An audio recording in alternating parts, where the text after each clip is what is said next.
Welcome back to the Oracle of Enlightenment as we continue our coverage of Origins Convention in Columbus, Ohio, and we're here with... Harold Tegens, Games by Gamers Publishing, or GBG Publishing, LLC. And we can call you Tex? Call me Tex. So you're the head game designer for this company? That is correct. I'm also the editor-in-chief and the president. Wear a lot of hats. Don't we all? We have our own businesses. So what do you make? Well, our main job is making games. I have 2 card games currently right now. Our first is a political satire card game that we call Spin the Issues, in which you run for Congress by playing issues and spinning them in order to garner points in the polls. Very nice. And you also make board games? We are working on some board games. I will have one this summer for Dragon Con. We call it Asteroid Miner 2149er, and as you might surmise, you mine asteroids. Very nice. What other card games have you made? Currently, we are producing Dungeon in a Deck. It's our newest card game, where it's a dungeon crawl with 100 card decks that are represent a level of a dungeon, to which we have 4 different levels: a low, a medium, a hard, and a oh my god, we're going to die level. And each deck comes with a hero card that you can play, and a boss monster you fight in the end, and a whole bunch of little monsters you fight in between. The game also works as an RPG accessory that allows a DM to help build a dungeon from scratch, or if he just didn't have time to get his game together before game night, he can just set it up behind the GM screen and play it out just like they're actually going through a dungeon.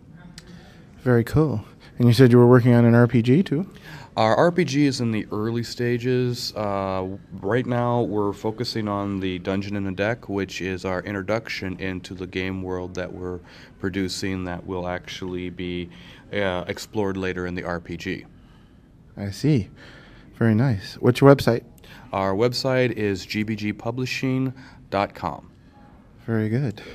Is there any other projects you'd like to talk about? Well, we do produce a great number of dice bags in various colors and designs, which you can check out on our website. We have our traditional dice bags, which are famous for their bright colors, patterns, and the ability to stand up on their own without any dice in them. We also have a new bag design, which we call a lotus bag, which sets up as like a cloth bowl that you can actually look and see what dice you're trying to get out of them rather than having to dump your dice bag to find your dice you're looking for. And they all close up with a nice cinching string system and have pedals that you pull apart to actually pop them right back open. I see. They look really cool. I have to get one. We have over 120 different styles, sizes, and colors to choose from.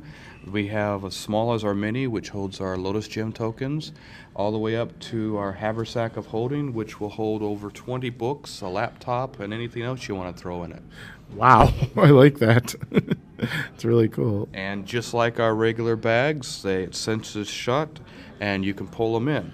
But the difference is these all have a hidden surprise, as they all have 4 individually pockets that actually close and open with a little snap to put your little stuff in, like your minis or your pencils or little cheese and crackers you want to eat later during the game, whatever it is you want to put in them. Thank you very much. What got you into game designing? Well, I actually started out just as a player. I've been playing D&D and other games since the 80s. Actually, I'll date myself and say I started in 83 at the tender age of 13.